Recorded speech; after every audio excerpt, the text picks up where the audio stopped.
Friction or rubbing. Techniques variations. Superficial warming. It is also known as heat rub. It generates heat by creating resistance to motion. Place both hands palm down on the client's skin. The fingers of each hand should be together firmly. Move the hands briskly and simultaneously in opposite directions. One hand moving towards you and the other hand moving away from you. Sub-variations. Sewing. Fingertips, knuckles, or ulnar surface of one or both hands may be used if the surface area treated is small. Compress the tissue firmly with open palms and extended fingers of both hands. It is best suited for the extremities. Rolling. Roll the skin, muscle, and surrounding tissues around the bone, moving both hands in opposite directions. As you roll the tissue around the extremity, use a back and forth movements while you compress the tissue and slide your hands from distal to proximal. Wringing.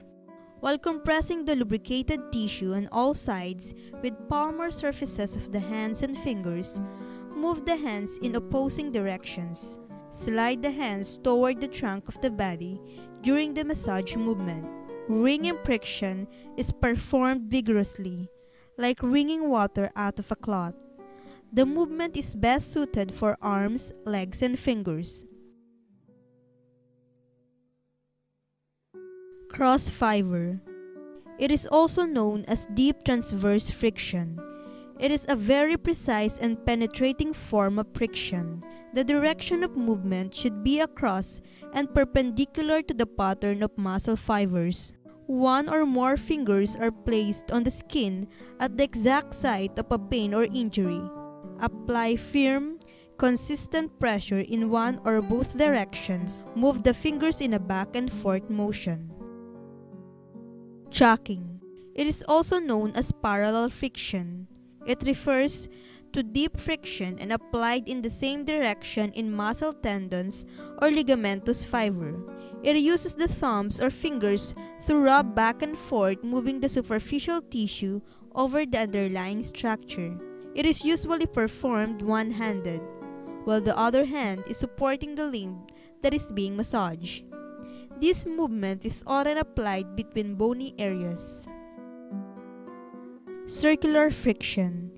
It uses a small circular movement that glides superficial tissue layer over underlying tissue layer in different direction using the fingers or palms of the hand, particularly useful around the joints and in bony areas.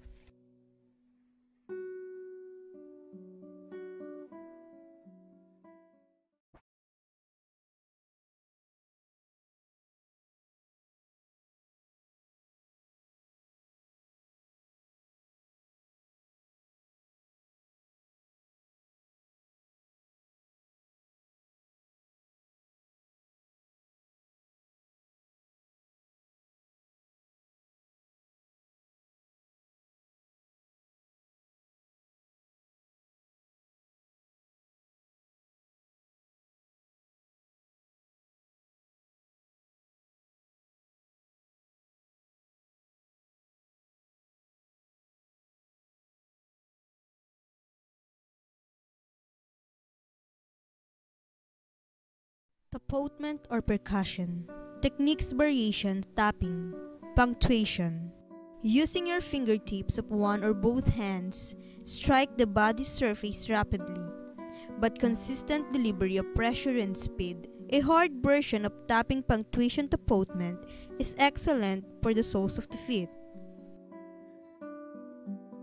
Pulsing. It is performed one-handed, with an alternate deep and light tap. The deep tap is comparable to a full note, and the light tap is comparable to a half note. Raindrops. Commonly used on the face or scalp. Feels like light rain. Each fingertips of the hand strikes the skin lightly at a different time. Pincement, also known as plucking. Done the same as the skin rolling technique. The skin is grasped using a quickly delivered striking motion, lifted and released while the fingers of the opposite hand follow suit. Hacking, also known as karate chop, produces a slight vibratory action coupled with a percussive action. Hacking along muscle fibers with fingers parallel produces relaxation in muscles.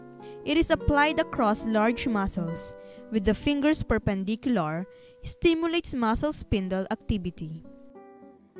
Quacking. Place the palms of both hands together. The skin is struck using only the sides of the third, fourth, and fifth finger.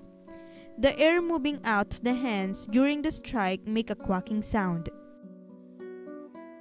Cupping. Curve the palmar surface of the hand into a cup, as if holding water. Strike the client's skin with the edge of a cup hand, making a muffled hoarse whoop sound. A vacuum is created when lifting the palm from the skin's surface, hence the hollow sound of suction. Pounding. It is performed with the sides of one or both loose fists contacting the skin alternately. Loose fist beating is used on large, muscular areas such as the posterior legs and the hips. Wrapping.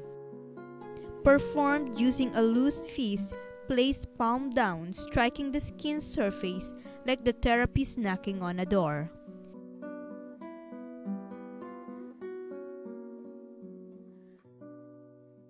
Diffused.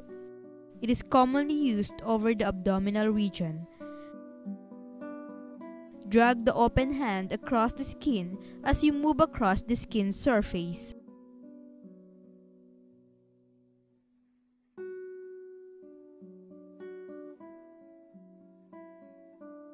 Clapping, also known as slapping.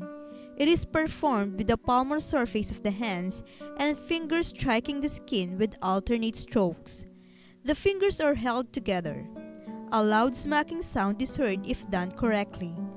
A light upward slapping may be done on the sides of the face.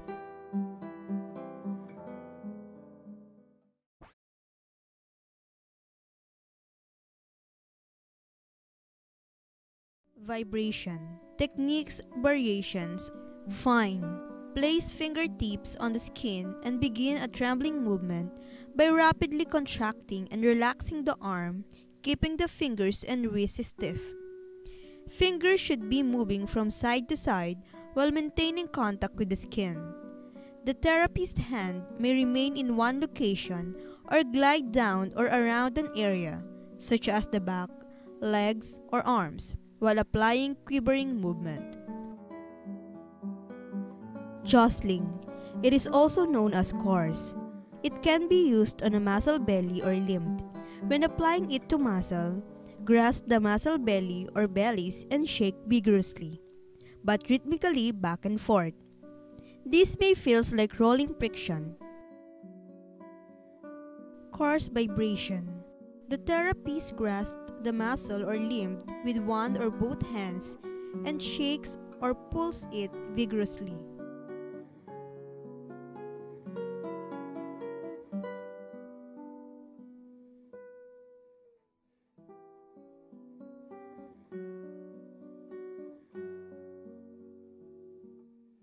Rocking. It is done by pushing the client's body with one hand or tossing the body back and forth on the table between two hands. It requires a pitch and catch motion. Push or pitch the body with one or both hands, retrieving or catching it as the body swings back towards you. Pitch and catch the body until it begins to move easily or finely. You can also pitch and catch the body using one hand on each side of the body. Hi, if you've ever wondered what the basic techniques for a Swedish or traditional massage are, I'm going to show you what they are. I'm Sunday with Natural Sunday. Now the first technique that's generally taught and learned in a massage school is effleurage, and it's a gliding stroke. This is a French term that means to glide. And it's usually the first one performed because it helps the client to relax before you get any deeper into the tissue. So here's the first technique. It's effleurage, just a gliding stroke on either side of the spine. Feels really, really good, and it's a really nice way to relax.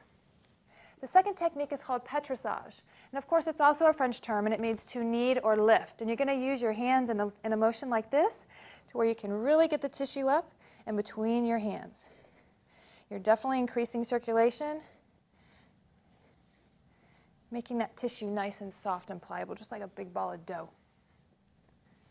Now the third technique is called friction. Now this is actually compression with circular movements. Friction is just moving across the muscle fibers. The muscles in your back run up and down. So the great way to affect them and to spread the tissue is to use friction. Circular friction, you can use your palm, you can use your forearm, but it's a really nice way to affect the muscle. You're just going to use some circular friction across the fiber of that muscle right here. The next term is called vibration. And it's actually self-explanatory. Your hands are going to vibrate and really wake up the nerves and tissue under that hand and under that skin right here. So what you're going to do is you're just going to compress and then use some trembling actions. This is really saying, wake up, wake up. You got to get some blood flow to that area. You're just going to vibrate just like that. Now the last basic technique of Swedish massage is called Pincement or percussion. And it's kind of self-explanatory. It's a percussive motion. You're going to use alternate hands, and you're just going to hack like this. There's three kinds of you can do. You can hack, and you want to make sure your wrists are really relaxed and your fingers are really relaxed. You can hack like that, or you can put your hands in little cups, and cup like that, or you can fist beat them. And actually, after you have used Pincement for a couple minutes, you can really see the red start to surface on their back, and that means that you've definitely increased the tissue surface circulation in that tissue. So there are really 5 effective ways and techniques to use in a Swedish massage. I'm Sunday with Natural Sunday.